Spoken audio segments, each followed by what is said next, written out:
Well, good morning, everyone.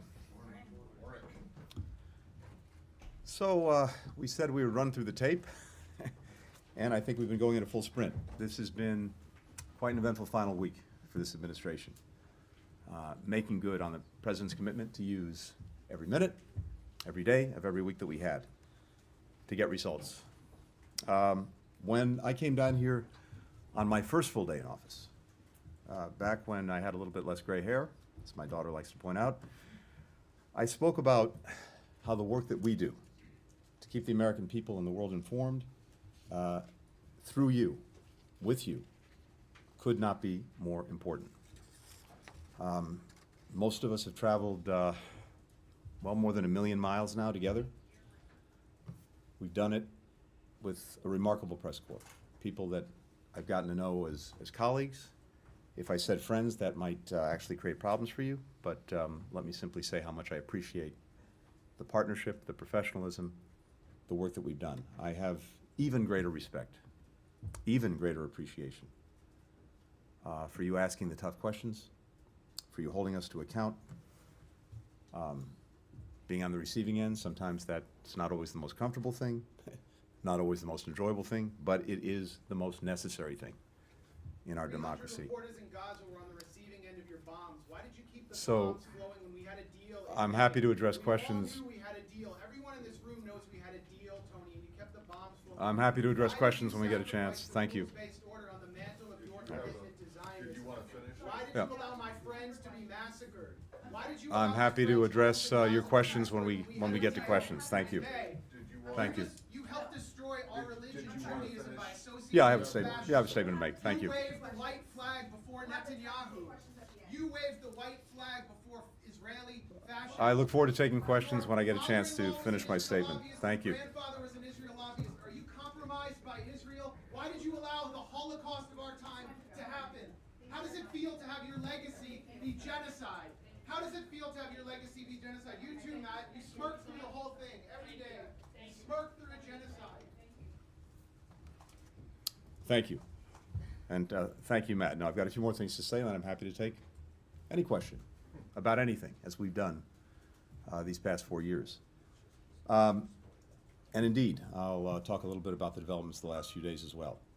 But I first really wanted to say thank you to each and every one of you. And also thank you to, Maybe not everyone. well, okay, there's an asterisk, and yes, thank you, Matt Lee. But also to a remarkable press team here, led by Matt Miller, who do the work every day of trying to make sure that you're informed, the American people are informed. Let me also just take a step back before diving into the developments of this week, these last days, just to consider how far we've come over these past 4 years, and also to think a little bit about where we might be going from here. When President Biden took office, the United States faced the worst public health crisis in more than a century. It faced the worst economic crisis since the Great Depression, and unprecedented breaches with allies and partners around the world. Our adversaries saw a historic opportunity to work together to challenge our interests, to challenge our global standing, to challenge the international system of rules and principles on which our security and prosperity depend. First time I had an opportunity to speak at length in this role, I laid out how we would work to leverage American diplomacy to safeguard and accelerate America's renewal, how we would reimagine and revitalize our greatest strategic asset, our unmatched network of allies and partners, to deliver on issues that actually matter in the lives of our fellow citizens, matter in their livelihoods, matter in their futures, and to defend against increasingly assertive and aggressive revisionist authoritarian powers. And also, how we modernize our own diplomacy to try to deliver on these priorities, to ensure that this department is ready to meet the tests of a more contested, a more complicated, a more combustible world. As President Biden emphasized when he was here on Monday, thanks to historic investments at home and around the world, the United States can now operate from a position of greater strength to tackle all of these challenges. Our adversaries and competitors are weaker. Our strategy of renewal to set the stage for America to win the fierce competition, to shape a new era of international affairs to the benefit of our people, for the benefit of people around the world. And I think this week was another reminder, both of the power and the purpose of American leadership and American diplomacy. Over 15 months of devastating conflict between Israel and Hamas, we've worked to broker a deal that would bring hostages home, that would stop the fighting, that would surge humanitarian aid to people who so desperately need it, that would create the space to conclude a permanent ceasefire. We now have that, and we expect implementation of the agreement to begin on Sunday. As President Biden said yesterday, after more than 400 days of struggle, a day of success has arrived. I want to thank our fellow mediators, Qatar and Egypt, for their extraordinary partnership. And I want to thank my colleagues, in particular, Jake Sullivan, Bill Burns, Brett McGurk, for their remarkable skill, tireless dedication over these many months of negotiation. Will you recognize So- the Geneva Conventions apply to the Palestinians? And again, I'm happy to address questions when we have a chance. I'm happy to address questions in a moment. Thank you. This is a moment of tremendous relief for Israelis and Palestinians alike. The daughter of one hostage spoke for many when she said, "I can't wait to see them come back to their families. I'm so desperate to see them." A mother of 5 displaced from Gaza City said simply, "We are being reborn." It's also a moment of historic possibility for the region and well beyond. It's going to take tremendous effort, political courage, compromise to realize that possibility, to try to ensure that the gains that have been achieved over the past 15 months at enormous, excruciating cost are actually enduring, to manage the still profound risks, to deliver on the promise of a more integrated Middle East. And simply put, to forge this reality, there are 2 immediate imperatives. First, to fully implement the ceasefire deal. And then second, to finalize a plan, an effective plan, as I spelled out earlier this week, that provides for Gaza's transitional governance, its security, its reconstruction, and that can make the halt in fighting endure.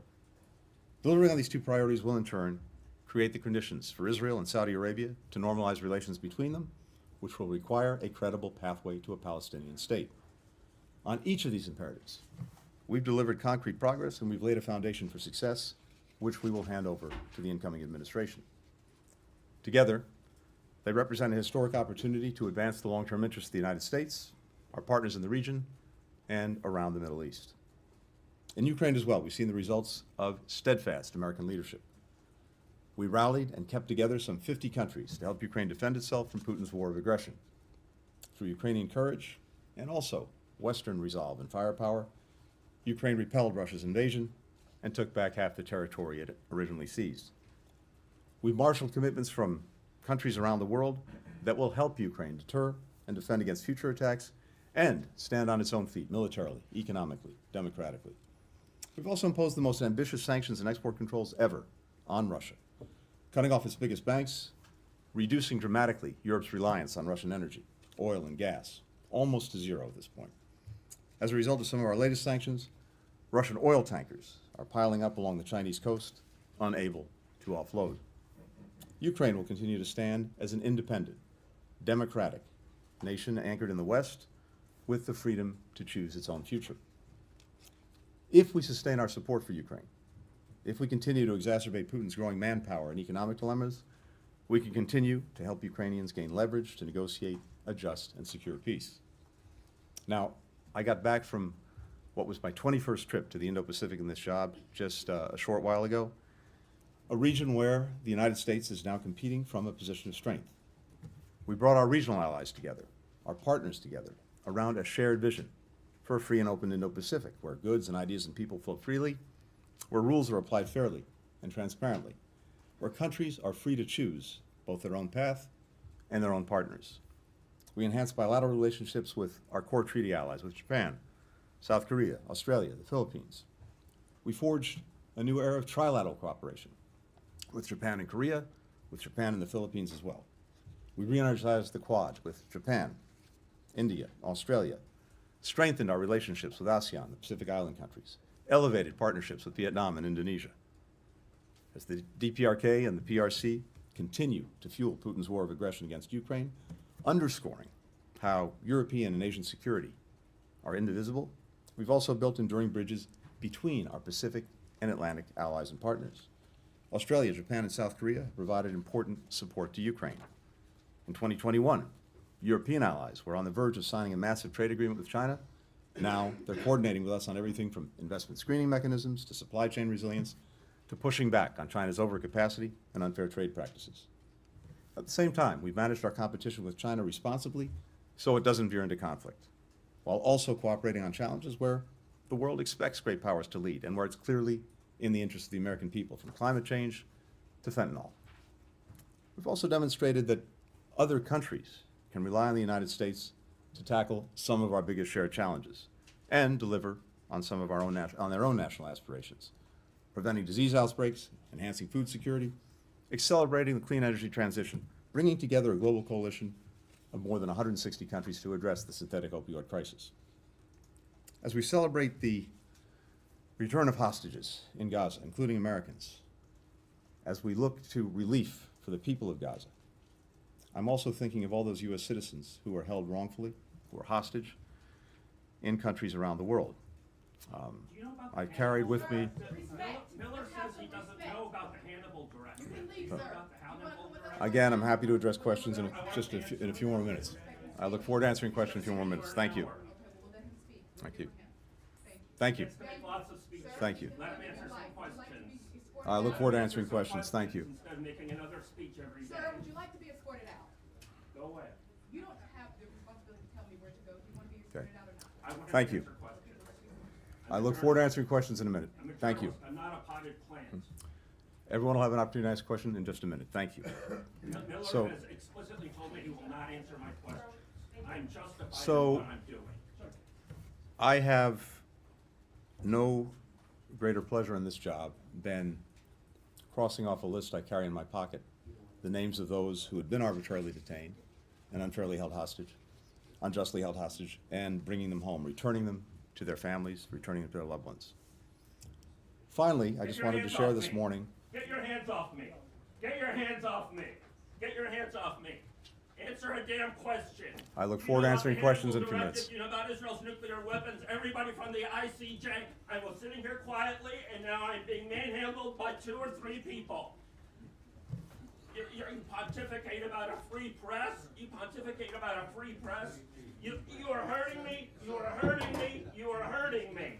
I am asking questions after being told Please- by Matt Miller that he will not answer my questions until I'm asking Please, sir, questions. respect the process. We'll have an opportunity to take questions in a few minutes. Wasn't the point of the May 31st statement to block the ICJ orders? You blocked the ICJ orders? You Please, sir, respect the process. Thank you. oh, respect the process. Respect this process while everybody from Amnesty International, to the ICJ saying that Israel's doing genocide and extermination, and you're telling me to respect the process. Criminal, why aren't you in The Hague? Why aren't you in The Hague? Why aren't you in The Hague? Finally, we've worked to modernize our diplomacy so that we're more agile, we're more effective, we're more prepared for the challenges of a new era. We've reorganized this department to lead on issues that increasingly animate our diplomacy, whether it's emerging technology, public health, strategic competition, economic statecraft. We've embraced new tools and approaches, from integrating data and AI into the work that we do, strengthening our capacity to anticipate, to plan for risks, as well as opportunities in this more volatile world. Maybe most important, we've invested in our people, improving our hiring and retention practices, diversifying our workforce, strengthening our training, providing more support to employees throughout their careers. We've hired the largest Foreign Service Officer class in more than a decade, and we've grown our Civil Service Corps at the fastest rate in more than 20 years. It was gratifying to me, and I think to everyone in this department, that among the first and last stops President Biden made in his tenure was right here at the State Department. I think that is powerful evidence of the trust that he placed in us to carry out this country's foreign policy. Our diplomats represent this country with exceptional skill, with professionalism, with heart. They often do so at great personal sacrifice, little fanfare, in some of the world's most challenging environments.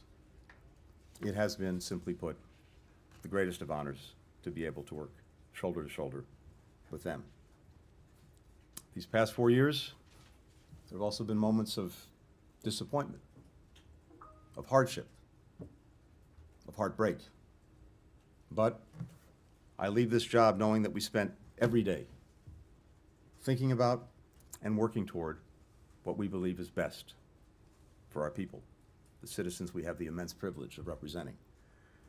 And I'm confident we leave office with our country and with this department in a much stronger position than we found it. Now, with that, one last time, I look forward to taking some questions. Mr. Miller.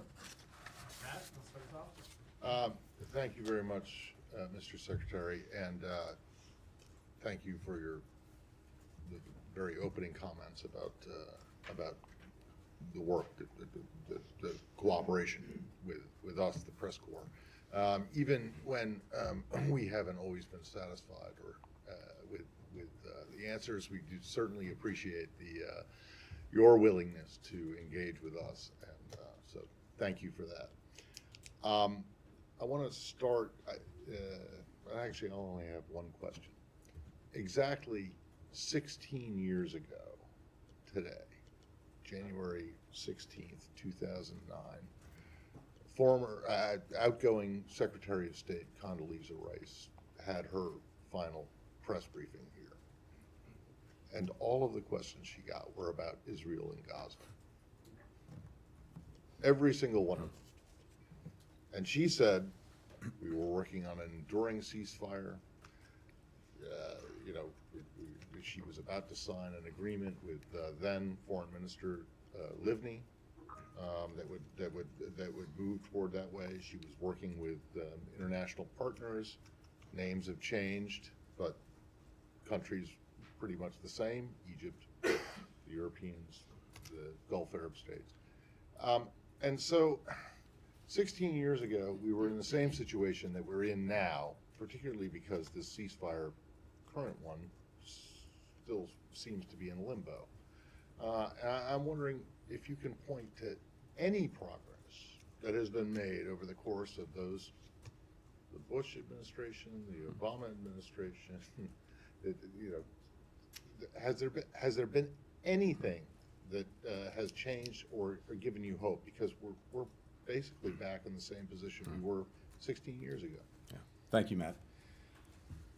This is a long story. It's an enduring story. It's a story that is not likely to end anytime soon. And if you go back over the course of many administrations, not only Secretary Rice, but so many of our predecessors, and so many of her successors, and now me, this is a story that we've been engaged in, one way or another. And I think each of us has probably brought the conviction to it that we could and should do everything possible to try to get to and write a better conclusion, a good conclusion for the story. And so many of us, for many years, have labored to do just that. I think one of the lessons that we have to take away is that as resourceful and as powerful as we are, at the end of the day, we can't make decisions for others. They have to make them. They have to make hard choices. They have to take chances. We can do everything possible to push, to prod, to encourage, to support, but ultimately the decision lies with those most directly concerned. That's one thing. But the second thing is, and I believe this strongly, there's also no substitute for our engagement, for the efforts that we make in trying to move this forward and get to a better place. And yes, we have absolutely seen both progress and promise. And the question is whether leaders on all sides, with the people behind them, will find a way to seize on those opportunities. So, as I laid out in some detail just the other day, when we took office, we were very focused on pursuing greater integration in the region as the real answer to creating more security, more peace, more opportunity for people. Not trying to change individual countries, governments, societies, but bringing them closer together.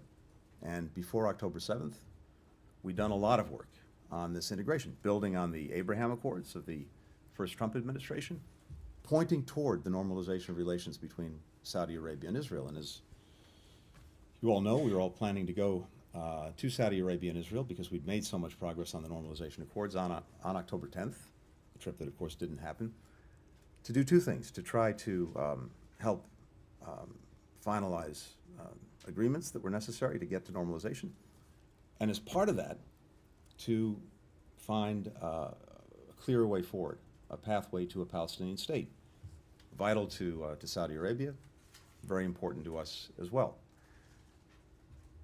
Even with everything that's happened since October 7th, I believe strongly, including from my many conversations with leaders in the region, whether it's in Israel, in Saudi Arabia, or beyond, that the desire to pursue integration, the desire to bring countries together, remains strong, remains powerful, and can be a driving force for finally resolving some of these other questions, including the Palestinian question.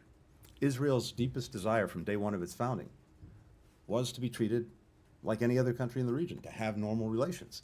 And it's been demonstrated that that's possible and desired. But it requires, among other things, ending the conflict in Gaza, which we are now on the verge of doing as a result of everything that we have put into this.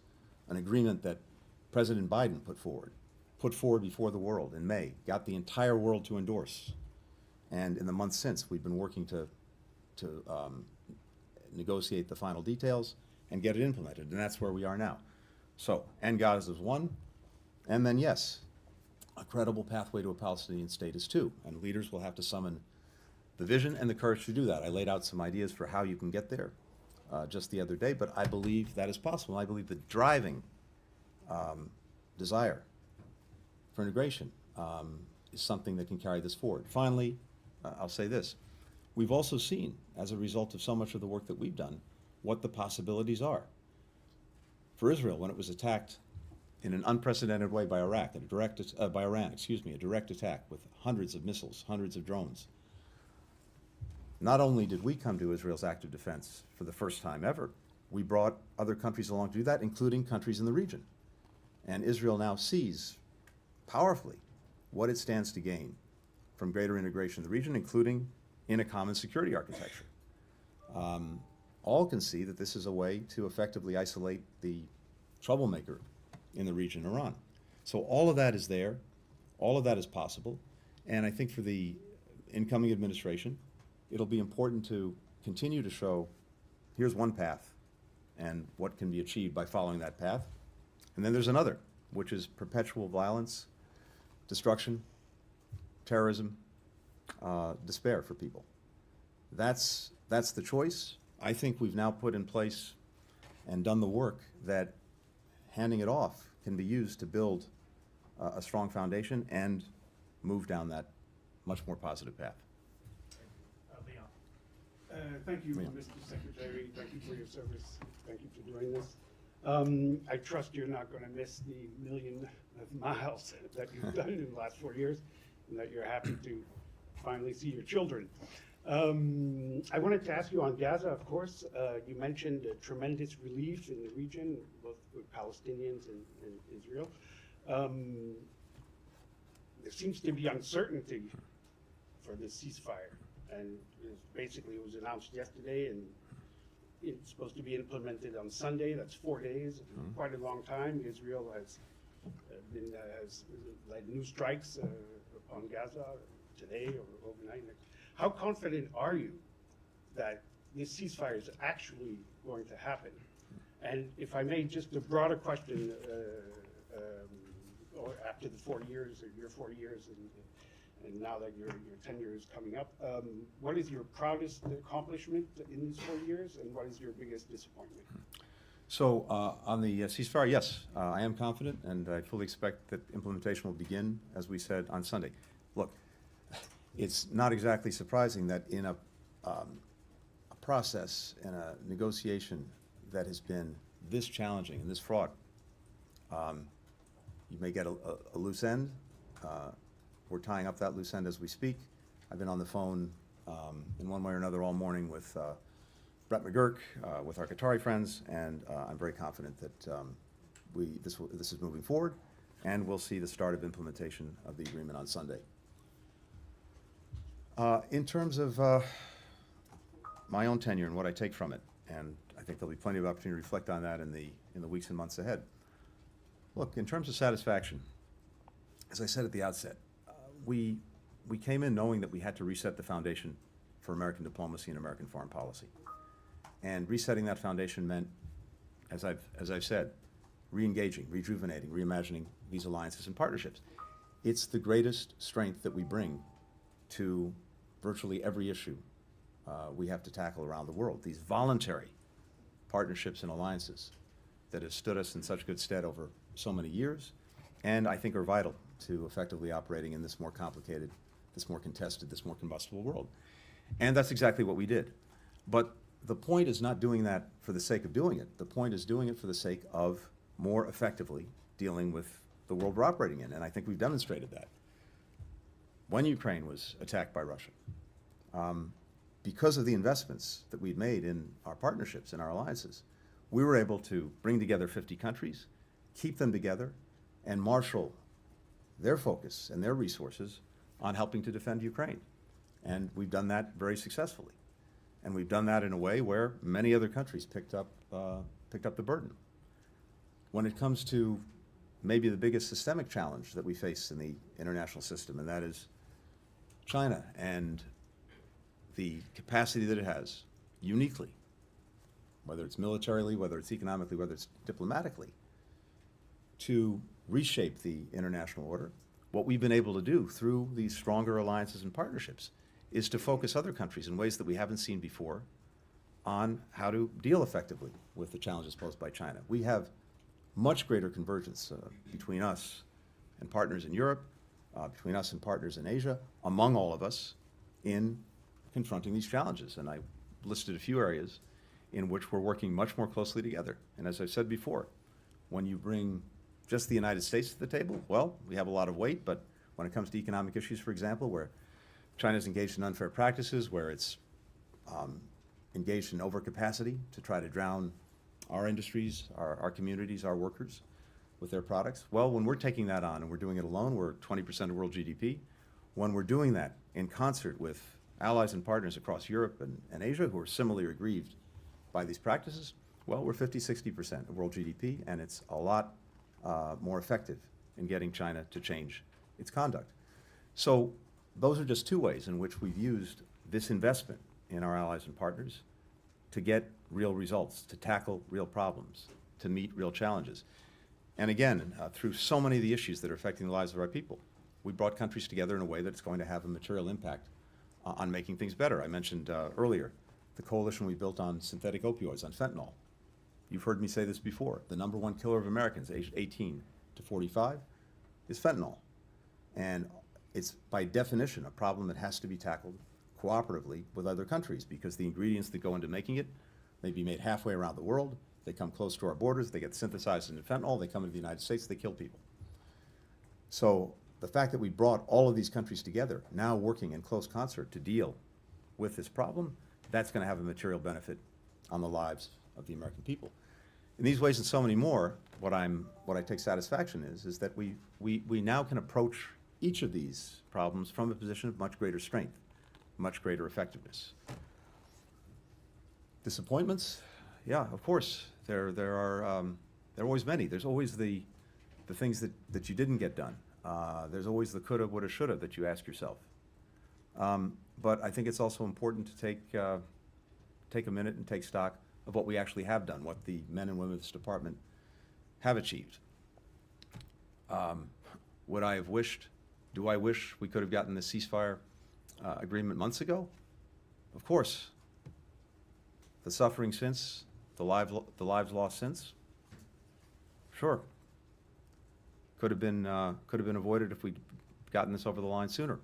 But in something as complex, as complicated, where different events have intervened and the work that we had done, the progress we were making toward bringing it to conclusion was delayed or derailed, as the President again said yesterday, almost every time you're trying to deal with something this hard, and as George Mitchell put it so well in the context of Northern Ireland peace, you're going to have many, many days of setback and struggle before you get to that final day of success. But every one of those days of setback and struggle is necessary to get you to the day of success.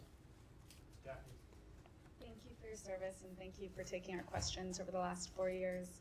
Since the Gaza war erupted, there's been a flood of reports supporting videos and evidence of potential IHL violations by Israel, and yet your department has refrained from making a definitive assessment.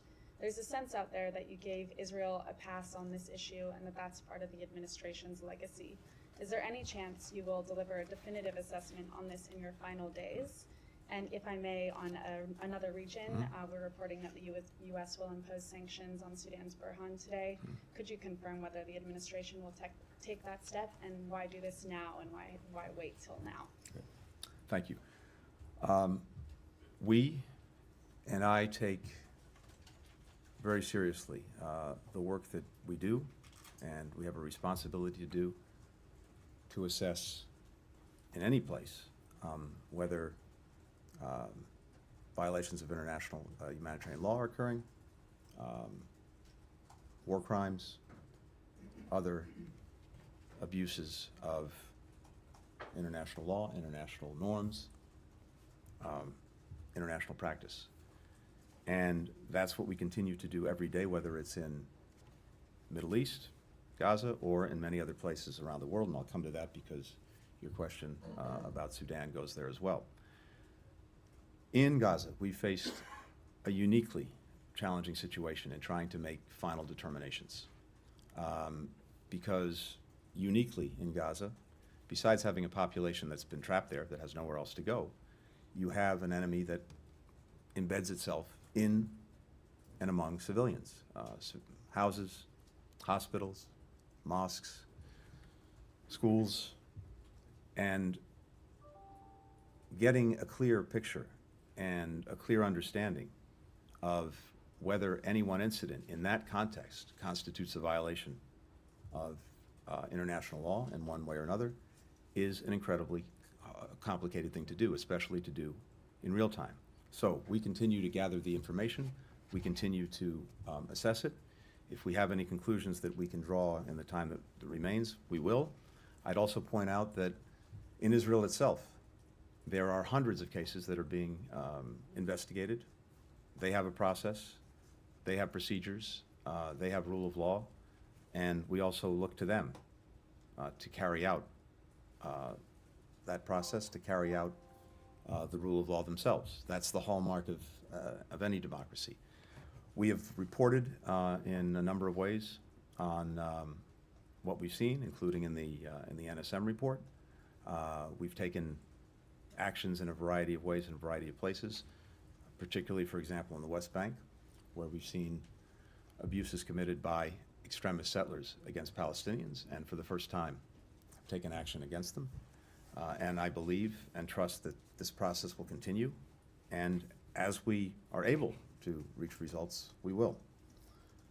When it comes to Sudan, you know the actions we took in the direction of the RSF just a few days ago. The SAF has also committed war crimes, and it continues to target civilians. It's obstructed the advancement of peace process. It's refused to participate on numerous occasions in ceasefire talks that we've sought to convene. And together with the RSF, it's caused what is the world's worst humanitarian crisis that people are suffering through every day. And we believe strongly, as we said, there's no military solution to this conflict. So we have to see two things. We have to see the effective provision of humanitarian assistance to people who need it. We've been working very hard on that. We've seen some progress, but not nearly enough. And we have to see the end of the firing, the end of this conflict. And there we've seen virtually no progress. So in this situation, we're able much more clearly to account for actions that are taken. There's no ambiguity about the environment in which both sides are operating and what the results of the actions that they've taken actually are, both in terms of the horrific consequences for human life and what that means under our law and under international law. Michelle. Follow up on that, thank you. Is the RSF and Burhan, are they equally responsible for mass atrocities? And are these sanctions a sign of a failure of diplomacy? And then real quickly on the Middle East, how would you describe your dealings these past 15 months with Netanyahu? So, on the RSF and the SAF, the actions we took on the RSF, as you know, had a determination of genocide. The actions that we're looking at for the SAF go to war crimes, so there are gradations in these things, and we follow the law. We look at the criteria. We look at this intensely with our lawyers, with our experts, in order to make these determinations, guided, as I said, by the criteria. The end result is, one way or another, people are suffering grievously in Sudan. It is, again, the worst humanitarian crisis in the world, and we have been deeply engaged with our diplomacy to try to bring it to an end. We haven't to date. But as I've said, part of our challenge in any of these situations is to keep working through it, to keep pushing, to keep pressing, to get to that one day of success. It is, for me, yes, another real regret that when it comes to Sudan, we haven't been able on our watch to get to that day of success. As I said, some improvements in getting humanitarian assistance in through our diplomacy, but not an end to the conflict, not an end to the abuses, not an end to the suffering of people. We'll keep working it for the next 3 days, and I hope the next administration will take that on as well. On the last 15 months, look, one of the things I think is really important is, as a general matter, to focus less on personalities and on people and more on policies. And what is it that we can do? What is it we should do to affect those policies? And so what we've been working on over the last 15 months since October 7th was to help shape the response in a way that accomplished 3 basic things. One, of course, to try to ensure that October 7th could never happen again, and to make good on our commitment to Israel's security. 2, to prevent a wider war, a broader conflict that drew in more countries, more groups, both because that would bring even more death and destruction, and because it was exactly what Hamas was looking for: get that wider war, be able to have others attacking Israel, and to allow Hamas to continue to do what it was doing. And third, of course, was to try to do right by the people who were caught in the middle of this crossfire that Hamas initiated: the children, the women, the men of Gaza, with better protection for them, with more assistance for them. And that's what we've been focused on these 15 months. None of that changes what's happened, but it has put us now in a position where there is the real possibility for moving this to a better place. The immediate possibility, more than possibility, now the immediate reality of finally moving Gaza to a better place, finally getting hostages home, finally getting relief that people need, finally having an opportunity to have an enduring ceasefire. But also, as I was talking about with Matt before, in the region, as a result of the extraordinary setbacks that all of these actors who are responsible for the death, the carnage, the inability to make progress, the setbacks that they've encountered, whether it's Iran, whether it's Hezbollah, whether it's Hamas. So that creates a real moment of opportunity. And as I said, we've done everything we can to put in place, to make the investments and the plans necessary to take advantage of that opportunity. We're handing them off, and my hope, as I said, is the administration that's coming in will continue them. Mr. Secretary, on shaping those policies, looking back, is there anything you would have changed in how you negotiate to shape those policies? And do you regret not being firmer on the red lines you gave to Israel on humanitarian aid and civilian harm, given the state of Gaza right now? So again, a few things that I think are important, at least that I take away from this. One is, it's I think a mistake to ascribe to any one individual or any small number of individuals policies that, in the case of Gaza, were basically supported by an overwhelming majority of Israelis after the trauma of October 7th. This is a deeply traumatized society, just as Palestinian society is deeply traumatized by everything that's followed October 7th.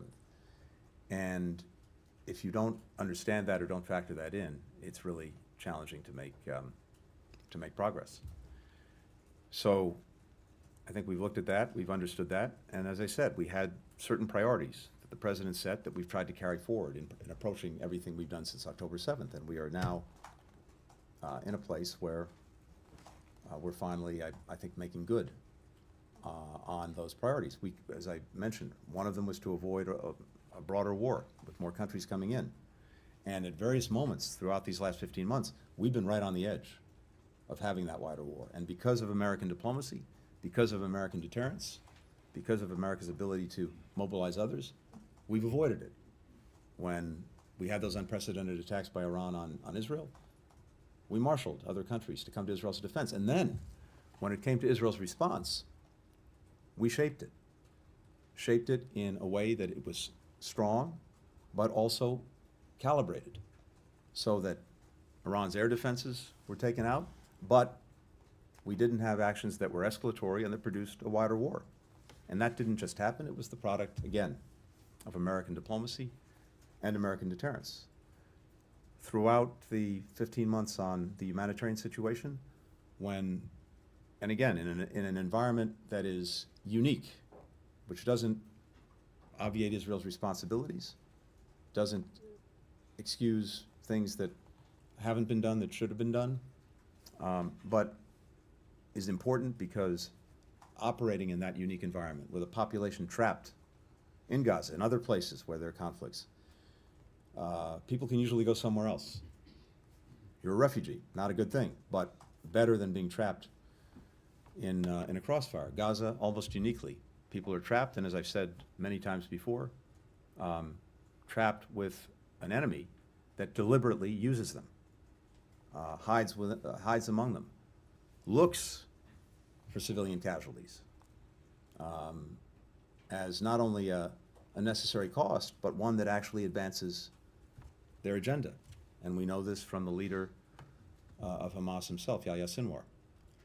So that's made things very challenging. But whenever on humanitarian assistance, we've seen things moving from bad to worse, we've engaged strongly, and we've gotten results. Whether it was back in April or May, whether it was more recently in September, October. But fundamentally, the only way, given the complicated, incredibly complicated environment, to really get at the needs of the people was through a ceasefire and a hostage deal. And that's why we've been laboring so hard on it. And that's why now, as it's implemented, we're finally going to see the relief that people so desperately need. Let me just add this, and I'm sorry for going on.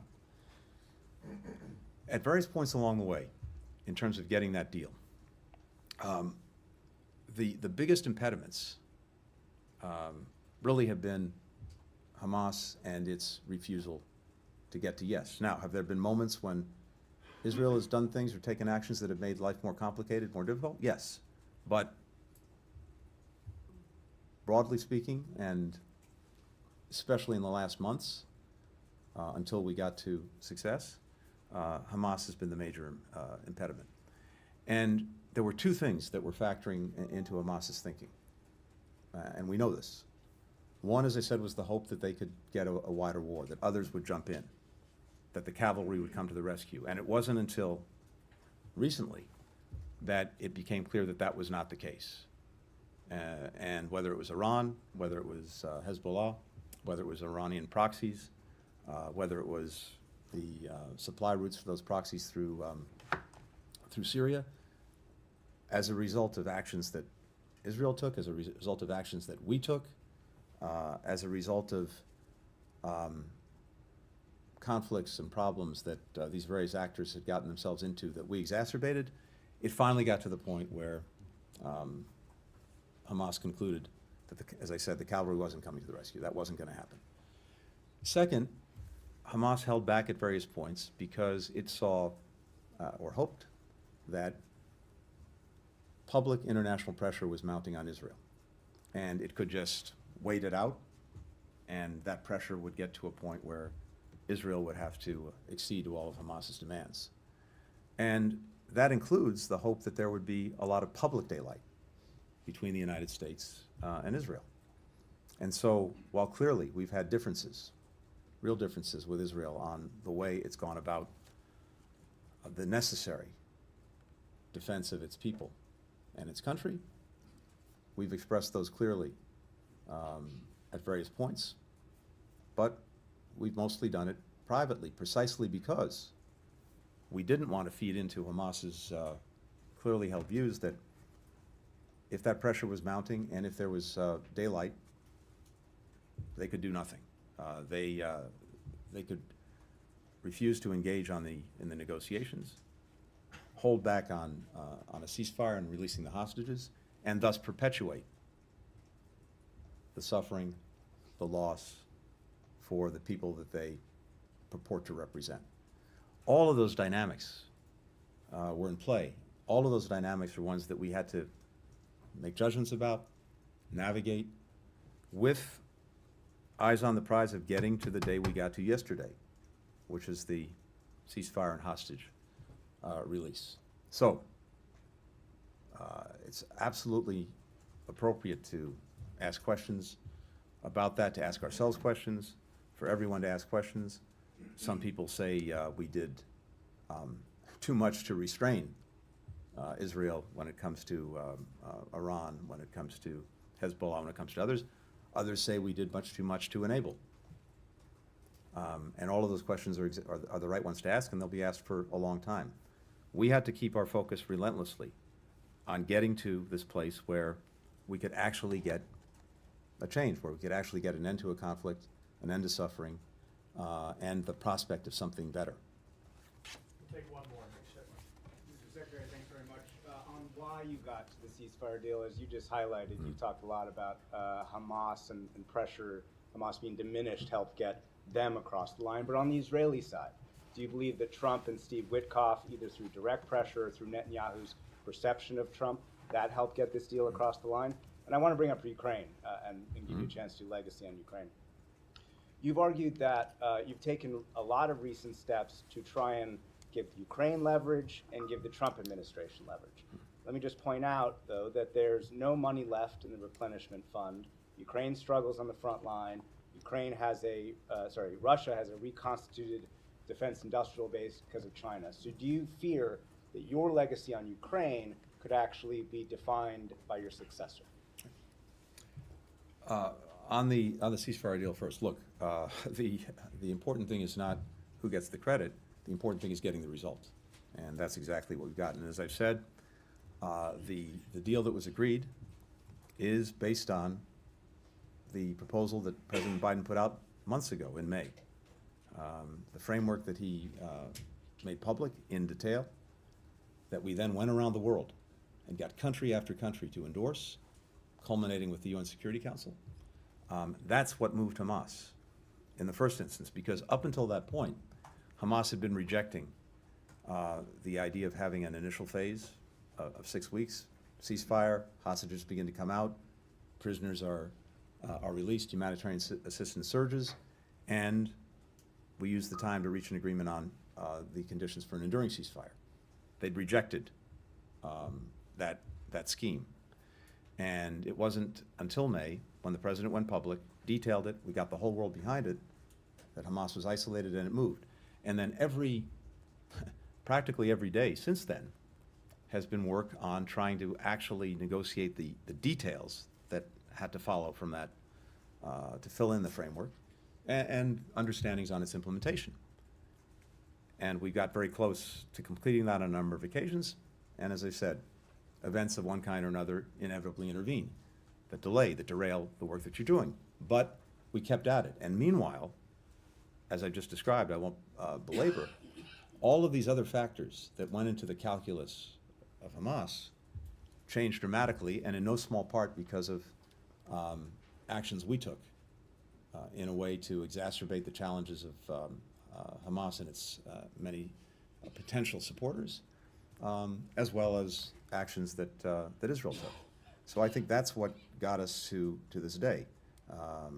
Our diplomacy, our deterrence really isolated Hamas to the point where they finally came back to the table, got to yes. In recent weeks, just to cite some other examples, when Hamas was refusing to engage in the fall, I went to our friends in Qatar and said it's time to tell them that their political operation housed in Qatar is no longer welcome. And that's exactly what the Qataris did. In recent weeks, we went also to other actors, including Turkey and President Erdogan, to use his weight and influence to get Hamas back to the table, to try to conclude an agreement.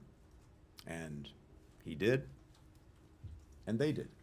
So it's a long way of saying that all of these things coming together over many months, I believe, is what's gotten us here. Now, having said that, it was, I think, very important and very responsible to not only fully inform the incoming administration of what we were doing, but also, yes, to involve them in this last part of the process that got us to the agreement. And the reason for that is virtually everything that now needs to be implemented under the agreement will be implemented under the Trump administration. And it was very important for the parties to know that the Trump administration stood behind the agreement that we negotiated and that President Biden put forward. And I both appreciate and applaud the very good work that Steve Witkoff did, working closely with us, with Brett McGurk, in helping to get this over the line. But I think being very clear with all concern that the incoming administration supported, endorsed, and would carry forward its responsibilities under the agreement, that was an important thing to do. I'm sorry, on Ukraine. So, as I look at it, first, where we started was Putin's intent, desire, and plan to erase Ukraine from the map, to subsume it into Russia, to realize his imperial designs. And as a result of the actions that we took in support of the Ukrainian people with many other countries, that's failed, and it won't succeed. Ukraine is standing, and that's the most important thing of all. Now, the question of where Ukraine goes from here and where we go from here is obviously a very important one, because there's an opportunity, again, an opportunity that we're handing off to make sure that Ukraine can go forward as an independent country, increasingly integrated with Western institutions, because that's the desire of its people, and a country that stands on its own feet, whether that's militarily, whether that's economically, whether that's democratically. And if its people and elected officials so desire to pursue some kind of resolution or ceasefire with Russia. Now, that requires Ukraine to decide that that's what it wants to do. It also requires Russia to agree. And there, what we've been working to do all these past months, right up to the end, is to make sure, that I've said many times, that Ukraine is in a position of strength to be able to make those decisions, whether that's to continue fighting if it's necessary, or to negotiate, but to negotiate from a stronger position. Part of that, though, has also been imposing extraordinary costs on Russia, and I think you should not discount those, including the impact that they have on Russia's decision-making. The losses that Russia has incurred are almost unimaginable. I think by some assessments, 700,000 to 800,000 casualties. That includes those killed and those wounded. The flight of so many of its most talented people from Russia. The weight of sanctions export controls, the weight that's such that everything Russia tries to do, even the workarounds that it's done with its war economy, everything is harder, takes more time, and costs a lot more. We see the impact on its economy. We see the impact on its future, its inability to invest in the critical industries of the future that would be a source of strength for Russia. So there's a heavier and heavier weight bearing down. So I believe that the incoming administration is in a position where, if the Ukrainians so desire and so choose, it can help to negotiate a good deal. And President Trump talks about having good, strong deals. I think there's an opportunity to get one. One of the most critical things will be, if there is to be a ceasefire, is to make sure that it's enduring, that it holds. Because what we know is this: in Putin's mind, if there's a ceasefire, he's simply going to rest, refit, and then, when he deems the moment right, reattack.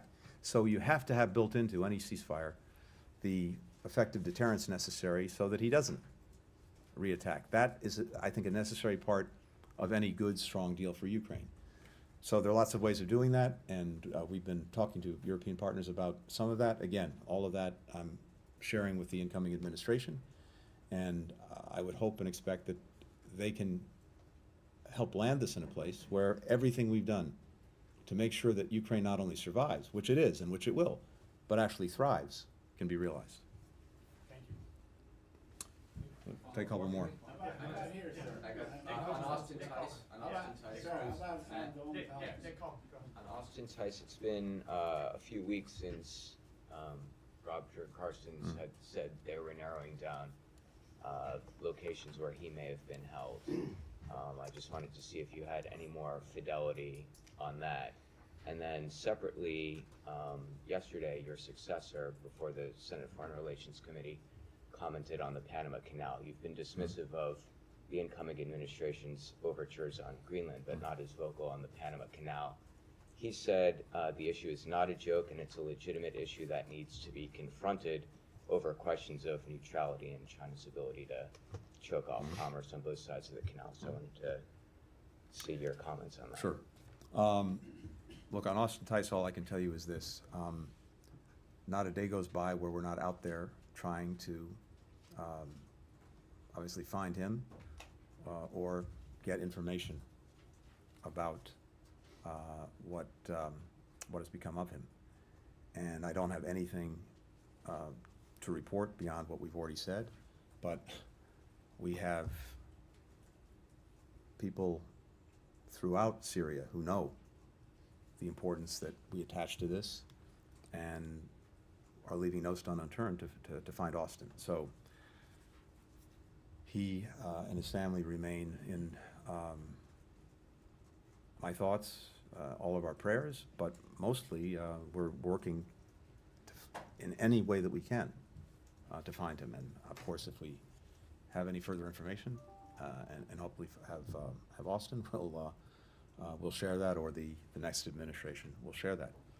Look, on Panama, on the Panama Canal, we have a treaty, we have a settled policy of many years, and that's not going to change. And as I've said before, I think doesn't warrant spending a lot of time talking about it. Now, when it comes to the resilience of our supply chains, when it comes to making sure that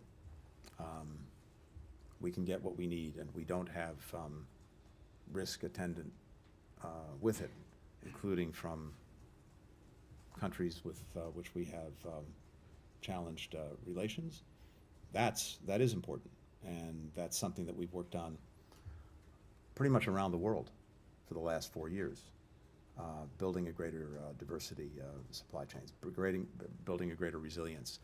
Also, trying to make sure that countries that were trying to build up and build out their own infrastructure to improve the lives and livelihoods of their people had a better offer from us, so that they didn't have to turn to others on much more onerous terms. And we've made extraordinary progress on that these last 4 years. So I think that's where the focus should be, and that's where I expect the focus actually will be. Tom. Mr. Secretary, thank you for taking the extra questions. since the ceasefire was announced, authorities in Gaza have reported another 73 people killed. Aren't we seeing an erosion of norms, given the extraordinary numbers? And you've been saying for months that Hamas is degraded militarily. At one point you said, I think, Israel was only making marginal gains when there'd been another very big airstrike with civilians killed. So I just want to put that point to you, that haven't we seen here the degradation of norms, given the kind of extraordinary numbers, and here we are still seeing them after a ceasefire agreement is announced in the run-up to that. So I wanted to get your thoughts on that. And just secondly, on the point about international journalists being banned from Gaza, can you tell us that you are and have been still pressing the Israelis, that it is your expectation that international journalists will be allowed in? Second part first, yes.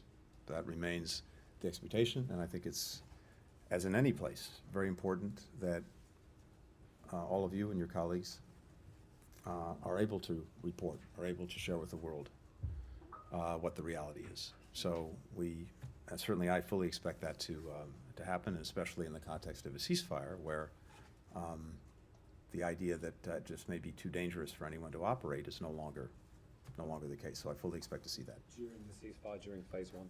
I would hope so. I can't speak to what the policies will be, but from my perspective at least, yes. Second, with regard to the ongoing actions, I spoke to this the other day at the Atlantic Council, and yes, I think some months ago, Israel achieved its core strategic objectives in Gaza. The fundamental objective being to ensure that Hamas could not repeat the horrors of October 7th, and to do that, to dismantle its military organization and capacity, and to deal with the leaders who were responsible for October 7th. And that happened some months ago. But in order for there to be a ceasefire, it was necessary that there be some agreement on getting the hostages out, including 7 Americans who remain. And in order to get the ceasefire to be enduring, now that we have an agreement on its first phase, there have to be understandings on what comes after, on a post-conflict plan, one that allows Israel to fully pull out its forces and stay out, one that makes sure that Hamas can't go back in, and one that provides for the necessary governance, security, reconstruction of Gaza. And we've been working every day in parallel on those plans. So now there's an opportunity, finally, to move forward. But as I said to you the other day, I think Israel's perspective on this has been, if they took pressure off of Hamas, it would make it less likely that Hamas would actually finally conclude this agreement. That's the way they see it, and that's the way they proceeded. We've tried to reinforce every day the urgency of actually getting to an agreement, so that all of this would stop. The firing by both sides would stop. The hostages would come out. The relief would get in. Well, we're finally at that point. I thank you all very, very much. Thank you. Thank you. And Thank you. enjoy driving yourself on Route 66 of the GW Parkway. Matt, stay out of my way.